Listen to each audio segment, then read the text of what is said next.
नमस्कार, बहुत स्वागत है आपका। आरंभ है प्रचंड में, मैं हूं आपके साथ अमित शर्मा। चुनाव का बिगुल बज चुका है। सभी राज्यों में राजनीतिक पार्टियां जोर शोर से चुनावी तैयारियों में लगी हैं। हमारे इस खास कार्यक्रम में हम आपको दिन भर के राजनीतिक हलचल से रूबरू करवाएंगे। तो चलिए इसकी शुरुआत करते हैं।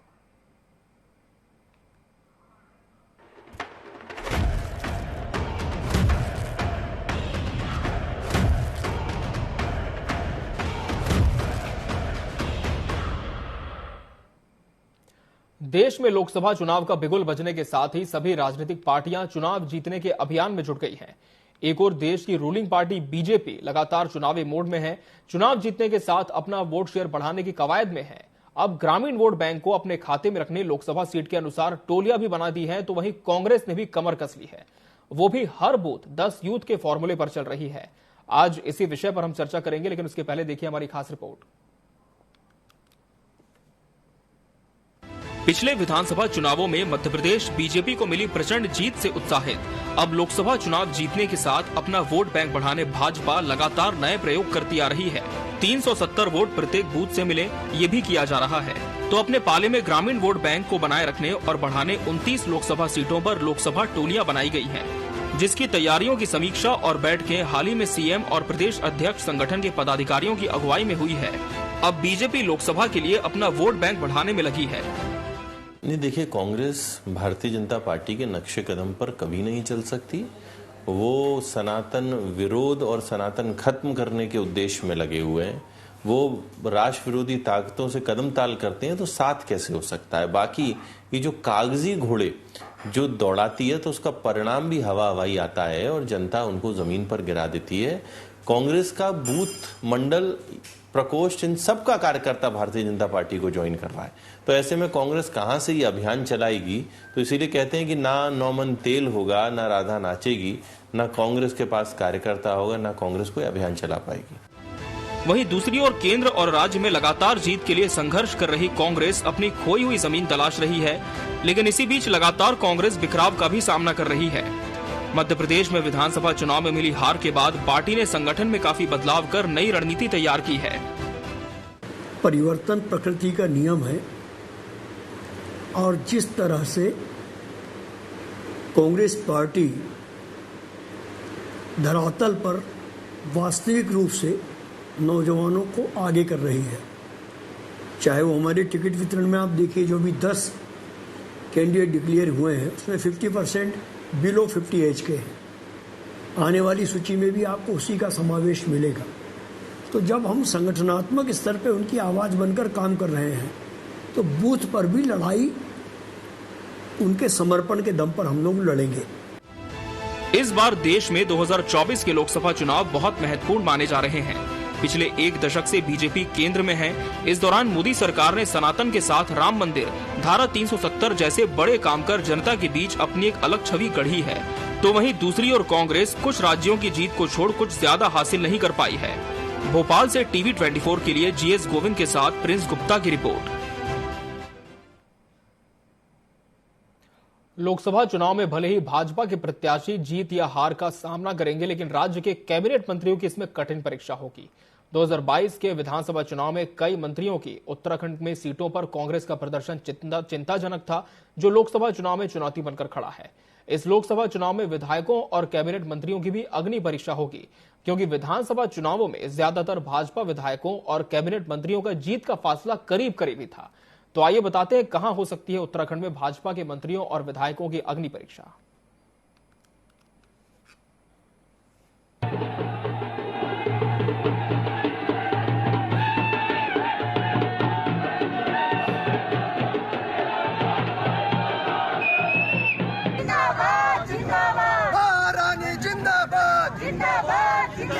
नरेंद्र मोदी जिंदाबाद, जिंदाबाद, जिंदाबाद, भारतीय जनता पार्टी जिंदाबाद।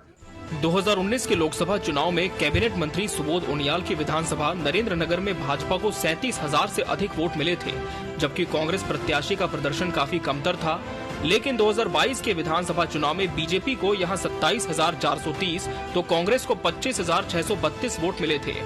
इसी प्रकार कैबिनेट मंत्री डॉक्टर धन सिंह रावत की विधानसभा श्रीनगर में 2019 के लोकसभा में भाजपा कांग्रेस के बीच आधे का अंतर था। लेकिन 2022 के विधानसभा में भाजपा को 29,631 और कांग्रेस को 29,618 मत मिले थे, जो बेहद नजदीकी जीत थी। कैबिनेट मंत्री रेखा आर्य की सोमेश्वर विधानसभा सीट पर 2019 लोकसभा में भाजपा को 25,030 तो कांग्रेस को 15,728 वोट मिले थे। लेकिन 2022 के चुनाव में इस सीट पर भाजपा को 26,161 और कांग्रेस को 20,868 वोट मिले थे। खटीमा विधानसभा सीट पर खुद मुख्यमंत्री पुष्कर सिंह धामी कांग्रेस प्रत्याशी भुवन कापड़ी से चुनाव हार गए थे, जिस पर अब भाजपा के लिए वोट जुटाना बड़ी चुनौती है। कि कांग्रेस के पास तो इस वक्त कोई मुद्दे ही नहीं बचे, वो तो बिल्कुल मुद्दा विहीन हो चुकी है और अनगल बयानबाजी करके जनता को गुमराह करने की बात जो कर रही है उस पर जनता कतई विश्वास नहीं कर रही है। जनता विश्वास कर रही है माननीय नरेंद्र मोदी जी की नीतियों पर, माननीय धामी जी की नीतियों पर, जो हमारे राज्य की जो योजनाएं चली है महिलाओं के लिए, युवाओं के लिए, तमाम इस पूरे पहाड़ क्षेत्र के लिए जो योजनाएं हमने चलाई है, दूरस्थ क्षेत्रों में जो हमने योजनाएं पहुंचाई है, चाहे हमारी महिलाओं की योजना हो, उज्ज्वला से लेके तमाम वो योजनाएं जो जिनमें महिलाओं को सशक्त बनाने की बात करी है, उन सारी योजनाओं को हम जनता के बीच में लेकर के जा रहे हैं। और कांग्रेस के पास इस वक्त कोई मुद्दा नहीं है। उनके तो दो जो कैंडिडेट हरिद्वार और नैनीताल वो डिसाइड नहीं कर पा रहे। एक राष्ट्रीय पार्टी अपनी 5 लोकसभा जो सीट के कैंडिडेट तय करने थे, उनके पास कैंडिडेट लड़ने के लिए नहीं है। मैदान छोड़ करके उनके सीनियर नेता अपने हाथ खींच रहे हैं, वो जाना नहीं चाहते चुनाव मैदान में। वहीं कांग्रेस जो अभी तक 5 लोकसभा सीटों में से महज 3 पर ही अपने प्रत्याशी घोषित कर पाई है और अभी तक अपनी चुनावी रणनीति भी तय नहीं कर पाई है। 2 सीटों पर कांग्रेस में अभी भी पेंच फंसा हुआ है। हरिद्वार सीट पर जहां पुत्र मोह में पूर्व सीएम हरीश रावत कांग्रेस की नैया को पार लगाने की जिद पर अड़े हैं, तो नैनीताल लोकसभा सीट पर हर कोई चुनावी मैदान से भागता दिखाई दे रहा है। ऐसे में कांग्रेस के पुराने सिपहसालार भी मैदान छोड़कर भाजपा का दामन थाम रहे हैं। इन सब परिस्थितियों के बीच कांग्रेस अपना बेड़ा कैसे पार लगा पाएगी, ये चिंता खुद पार्टी के नेताओं को भी सता रही है। जो जा रहा है उनको रोका नहीं जा सकता। और मैंने 3 दिन पहले एक प्रेस की थी, एक वॉशिंग मशीन का प्रदर्शन किया था। जितने लोग गए हैं उन पर क्या क्या मुकदमे दर्ज हैं, किन किन धाराओं में मुकदमे दर्ज हैं, मैंने सब आपके सामने एक्सप्लेन किया। वो या उनके चेले जा रहे हैं। तो ऐसे लोग जिनको बीजेपी भ्रष्ट बताती थी, जीरो टॉलरेंस वाली सरकार उनको अपने संग ले जा रही है, तो इस बात का उत्तर तो उनसे आपको लेना चाहिए। कल बदलू मौसम हुआ राजनीति का दौर, जिसे जहां जगह मिली वहीं बनाया ठौर। जी आजकल उत्तराखंड कांग्रेस में यही मौसम चल रहा है, जहां पर आए दिन कांग्रेस के सिपहसालार लगातार भाजपा का दामन थामते जा रहे हैं। और ऐसा हो भी क्यों ना, जब सामने टक्कर एक ऐसे दुश्मन से है जिसकी तैयारी ही विपक्ष को धराशायी कर दे। तो कुछ ऐसा ही घमासान चल रहा है उत्तराखंड की राजनीति में, जहां पर कैबिनेट मंत्रियों की भी अगली परीक्षा है जीत को लेकर। वहीं कांग्रेस ने खुद की नाव में छेद कर लिया है। अब देखना ये होगा जनता किसके सर यहाँ पर जीत का ताज सजाती है। देहरादून से कैमरा पर्सन हरीश यादव के साथ में भैया पटवाल की टीवी 24 के लिए खास रिपोर्ट।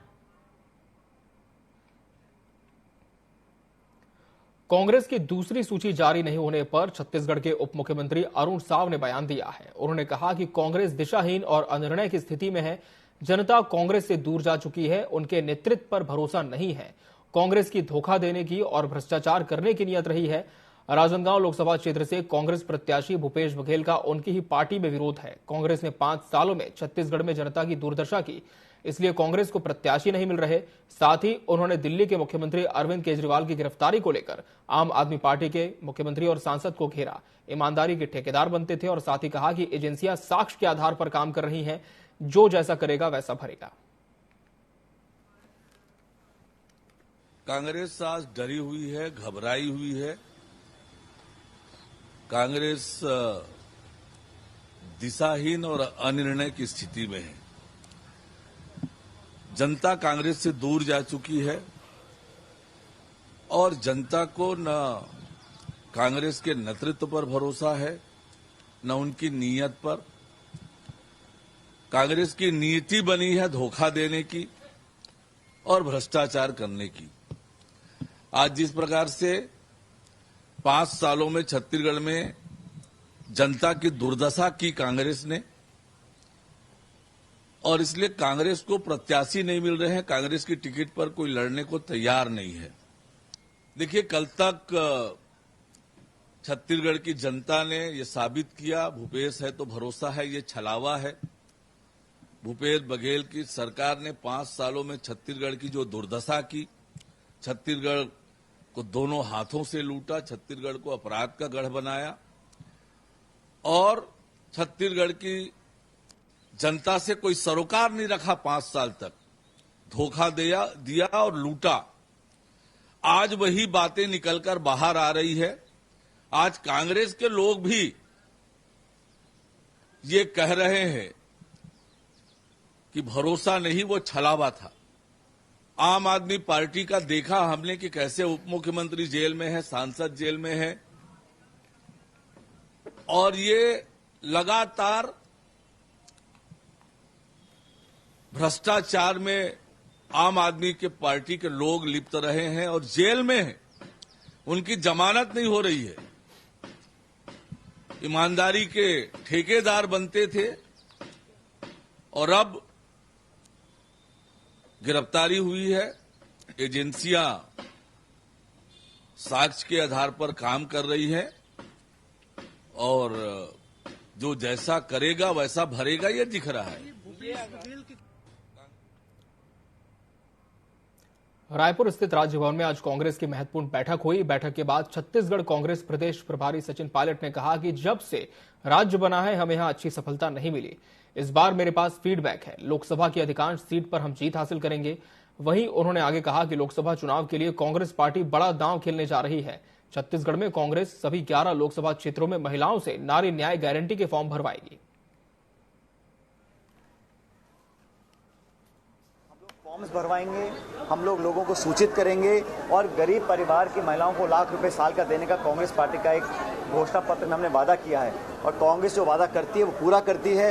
ये जुमले और वैसी गारंटी नहीं है जो सिर्फ बोलने की है। 2 करोड़ रोजगार, किसान की आमदनी दुगनी करना, 15 लाख खाते में, कोई वादा पूरा नहीं हुआ। हम लोग जो कहते हैं वो करेंगे और हमारे घोषणा पत्र में जो लिखा गया है उसको 100% हमारी सरकार बनने के बाद हम लागू करेंगे। इससे ज्यादा हम लोग उम्मीद रखते हैं इस बार हम सीट जीत कर जाएंगे। भाजपा का जो प्रचार है और जो उनका रवैया है वो काफी अति आत्मविश्वास का है, लेकिन उनका धरातल पे जो रिपोर्ट कार्ड है वो जस्टिफाई नहीं करता जो उनको बहुमत मिलता है। छत्तीसगढ़ में लोकसभा चुनाव को लेकर सियासी बयानबाजी तेज होती जा रही है। प्रदेश के मंत्री और रायपुर सीट से भाजपा प्रत्याशी बृजमोहन अग्रवाल ने कांग्रेस के प्रदेश प्रभारी पर तंज कसा। उन्होंने कहा कि राजस्थान में कांग्रेस की प्लेन क्रैश करने वाले सचिन पायलट छत्तीसगढ़ में विमान उड़ाना चाहते हैं।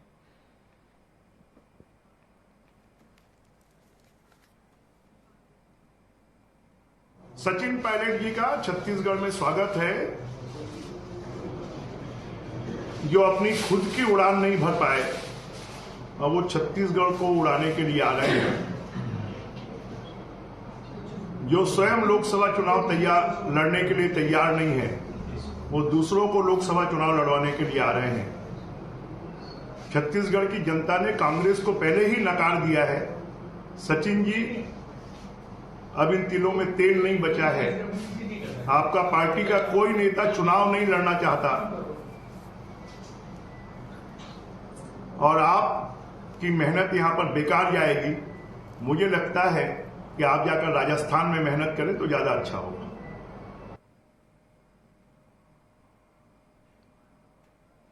छत्तीसगढ़ में मंत्री केदार कश्यप ने पूर्व सीएम भूपेश बघेल के कांग्रेस में स्लीपर सेल सक्रिय वाले बयान पर पलटवार किया है।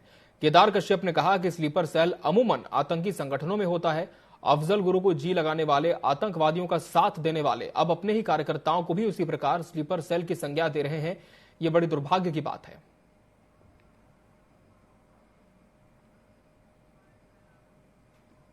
देखिए, भूपेश बघेल का जो बयान है मैंने वो देखा और स्लीपर सेल के रूप में जिसको कहा गया है वो आतंकवादी संगठनों को स्लीपर सेल होते हैं। ये बड़ा कहते हैं राजनीतिक दृष्टि से बड़ा दुर्भाग्य है कि कांग्रेस के बड़े नेता अब अपने जो कार्यकर्ता है उनको स्लीपर सेल की संज्ञा दे रहे हैं। और ये संभव हो सकता है कांग्रेस पार्टी में ही संभव हो सकता है जो अफजल गुरु को अपना कहते हैं जी का करके बुलाते हैं। दिल्ली के मुख्यमंत्री अरविंद केजरीवाल की गिरफ्तारी पर मध्य प्रदेश के मुख्यमंत्री डॉक्टर मोहन यादव का बयान आया है। उन्होंने कहा यह दुर्भाग्यपूर्ण है कि एक सीएम के रूप में वो जेल जा रहे हैं। पद का इतना लालच अरविंद केजरीवाल को शोभा नहीं देता। उन्हें सीएम पद से इस्तीफा दे देना चाहिए। सीएम मोहन यादव ने कहा कि लाल बहादुर शास्त्री से लेकर लालकृष्ण आडवाणी तक किसी ने अपना दायित्व नहीं लिया। जब उप प्रधानमंत्री लालकृष्ण आडवाणी का एक डायरी में झूठा नाम आया था तब उन्होंने तत्काल सभी पदों से इस्तीफा दिया था। यहां तक कि सांसद पद तक से भी इस्तीफा दिया और कोर्ट को फेस किया। कोर्ट को फेस करने के बाद ही यह डिसाइड हुआ कि वो पार्टी का चुनाव लड़े और बाद में वो पदाधिकारी बने।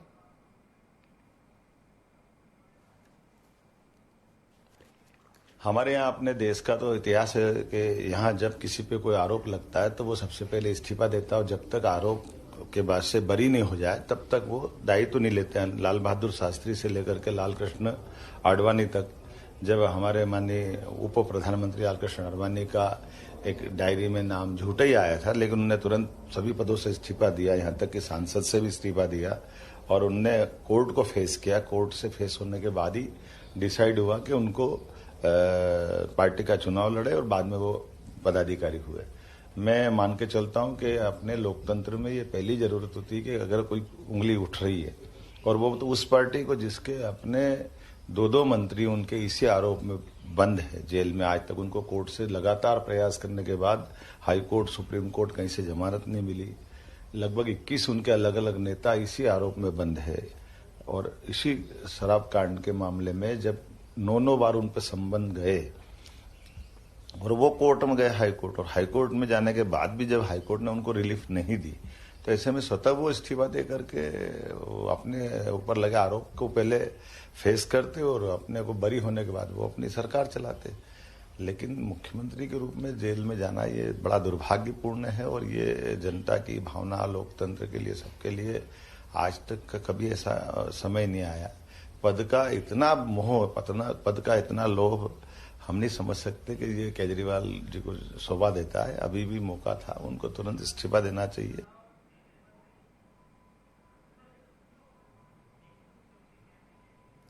लोकसभा चुनाव के लिए कांग्रेस ने मध्य प्रदेश के लिए प्रत्याशी चयन की प्रक्रिया गुरुवार को पूरी कर ली। पार्टी अपने दिग्गज नेताओं को चुनाव लड़ाने का निर्णय ले चुकी है। गुना से भाजपा के ज्योतिरादित्य सिंधिया को पूर्व प्रदेश कांग्रेस अध्यक्ष अरुण यादव चुनौती देंगे तो पूर्व मुख्यमंत्री दिग्विजय सिंह को राजगढ़ से चुनाव मैदान में उतारा जा सकता है। रतलाम से कांतिलाल भूरिया को चुनाव लड़ाने पर सहमति बनी है। एक तरफ जहां पूर्व मुख्यमंत्री दिग्विजय सिंह का कहना है कि अगर पार्टी कहेगी तो वो चुनाव लड़ने को तैयार हैं, तो वहीं भाजपा के मीडिया प्रभारी आशीष अग्रवाल का कहना है कि दिग्विजय सिंह हो या कोई भी बड़ा नेता हो, इससे फर्क नहीं पड़ता।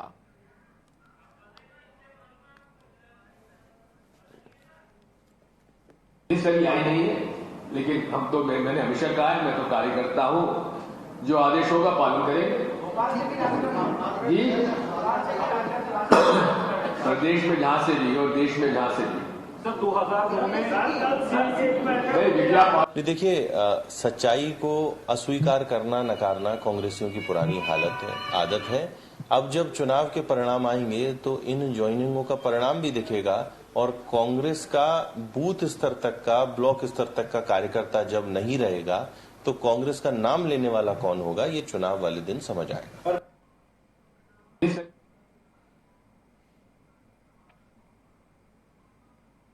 लोकसभा चुनाव को लेकर सभी पार्टियों ने अपने अपने प्रत्याशी मैदान में उतार दिए हैं। इसी क्रम में कांग्रेस हाईकमान ने लोकसभा की हॉट सीट हरिद्वार पर अभी तक कोई भी नाम सामने नहीं लाया। हरिद्वार लोकसभा सीट से पूर्व सीएम हरीश रावत को पार्टी हाईकमान की हरी झंडी मिलने का अनुमान लगाया जा रहा है। पूर्व राज्य मंत्री डॉक्टर गौरव चौधरी ने बताया कि उन्होंने कहा कि हरीश रावत एक ऐसा चेहरा है जो हरिद्वार के हर एक व्यक्ति का जाना माना है।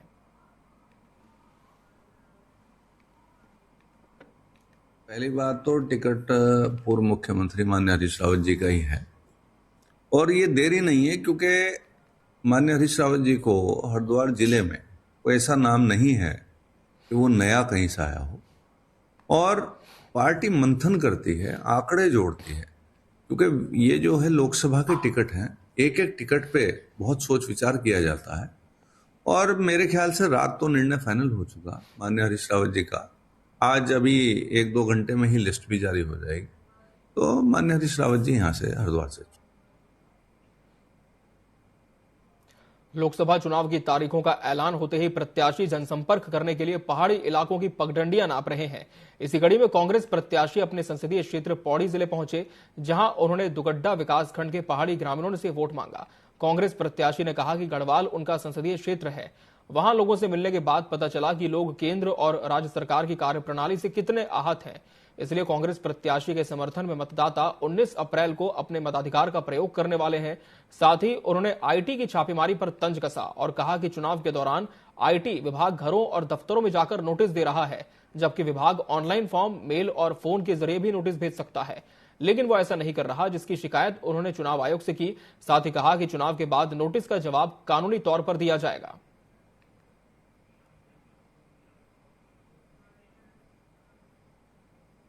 इनकम टैक्स के नोटिस कोई इनकम टैक्स के अधिकारी पहली बार घर जाके देते हैं, लेकिन घर पे जाके ऑफिस में जाके दे रहे हैं। भाई हमारा सिस्टम है, ऑनलाइन मेल एड्रेस है, उस पे नोटिस आते हैं, एसएमएस से आ सकता है, या जो सीए वहां अटेंड करते हैं उनके, पर सीधे ऑफिस में जाके हमारे, और वहां जो है इनकम टैक्स के 3 अधिकारी जाके नोटिस पकड़ाते हैं। 3 दिन का टाइम देते हैं कि आपको यहाँ हाजिर होना है। ऐसा होता है क्या? उन्हें हमने चुनाव आयोग में इसकी शिकायत की है। इनकम टैक्स के उन अधिकारियों की शिकायत मैंने चुनाव आयोग में की है। ये जानबूझकर, क्योंकि मैं लोकसभा का प्रत्याशी हूं और मुझे हैरेस करने के लिए ये इस प्रकार की कार्रवाई कर रहे हैं। उत्तराखंड में लोकसभा चुनाव की तैयारियों के बीच कांग्रेस प्रत्याशी को मिले नोटिस के बाद सियासत तेज हो गई है।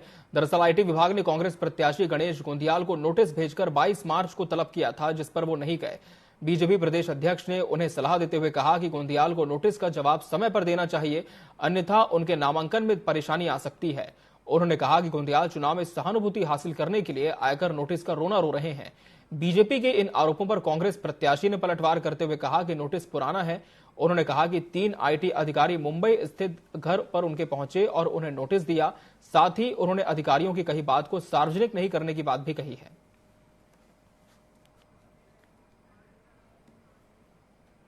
आज महेंद्र भट्ट जी का ये वक्तव्य मैंने सुना, जिसमें उन्होंने कहा कि गणेश गोंदियाल को इनकम टैक्स का जो नोटिस हुआ है उसमें गणेश गोंदियाल का जो बयान है वो सहानुभूति बटोरने के लिए। उनका ये कथन बिल्कुल असत्य है, झूठ है कि ये पहले के नोटिस हैं। ये परसों, कल का दिन परसों 19 तारीख के नोटिस हैं और इनकम टैक्स के 3 अधिकारी मेरे घर पर गए और घर पर जाकर उन्होंने जो जो बातें वहां मौखिक रूप में कही उनको मैं सार्वजनिक नहीं करना चाहता, लेकिन ये नोटिस प्रमाण है कि ये ताजा उदाहरण है। और दूसरी बात, महेंद्र भट्ट जी ने ये कहा कि मैं सहानुभूति बटोरने के लिए इसको फैला रहा हूं। भाई राज्यसभा के अंदर अगर विषय हो सकता है तो हर क्षेत्र में होता है, कितने बार रिटर्न भरना होता है। और मैंने विधानसभा चुनाव भी लड़ा है और विधानसभा चुनाव के समय भी 3 साल की रिटर्न इनकम टैक्स मांगता है। तो चर्चा का विषय क्यों बना रहे हैं? अपने लिए नुकसान पैदा कर रहे हैं। उनको समय पर अपील कर रहा हूं उनसे, उनको समय पर इनकम टैक्स से संबंधित जो विषय है उसको क्लियर करना चाहिए। इसे सहानुभूति का आधार नहीं बनाना चाहिए। उत्तराखंड कांग्रेस कमेटी के एक प्रतिनिधिमंडल ने मुख्य चुनाव अधिकारी BVRC पुरुषोत्तम से मुलाकात कर 2 सीटों पर उपचुनाव कराने की मांग की। उन्होंने मंगलौर और बद्रीनाथ सीटों पर लोकसभा चुनाव के साथ विधानसभा उपचुनाव कराने को कहा।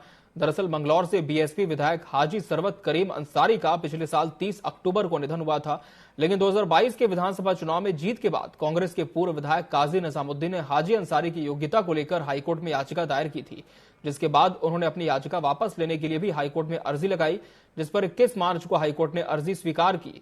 मंगलौर सीट पर उपचुनाव कराने के निर्देश दिए।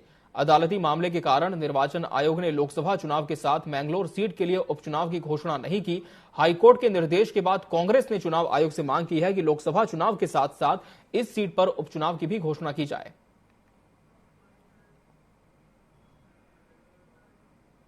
30 अक्टूबर को वहां के जो प्रत्याशी रहे थे उस समय के जो निर्वाचित विधायक थे सरवत करीम अंसारी जी का इंतकाल होने के बाद, और उसकी ड्यू डेट बैठ रही है 6 महीने के अंदर संविधान के तहत चुनाव हो जाना चाहिए, लेकिन किसी कारणवश वो उसमें सम्मिलित नहीं हो पाया। जो वर्तमान चुनाव प्रक्रिया चल रही है, हमने निर्वाचन आयोग से मांग की है कि मंगलौर के उपचुनाव को भी इसी में सम्मिलित किया जाए, साथ ही बद्रीनाथ का भी जो उपचुनाव होना है उसको भी इसी प्रक्रिया में सम्मिलित किया जाए, भले ही वो आप फर्स्ट फेज में ले या सेकंड फेज में ले। ये मांग दोनों जगह पर उपचुनाव कराने की मांग हमने चुनाव आयोग के समक्ष रखी है। कांग्रेस ने केंद्र सरकार पर केंद्रीय एजेंसियों के दुरुपयोग का आरोप लगाया है। उत्तराखंड कांग्रेस के प्रदेश अध्यक्ष करण महारा ने दिल्ली के मुख्यमंत्री अरविंद केजरीवाल की गिरफ्तारी की निंदा की। कांग्रेस के खातों को फ्रीज किए जाने को लोकतंत्र की हत्या बताया। वहीं कांग्रेस प्रदेश अध्यक्ष ने कहा कि मोदी सरकार विपक्षी दलों का उत्पीड़न कर रही है। आपको बता दें कि कांग्रेस के 4 बैंकों के खातों को फ्रीज किया गया है, जिस पर उन्होंने कहा कि खाते सीज करने से कांग्रेस डरने वाली नहीं है।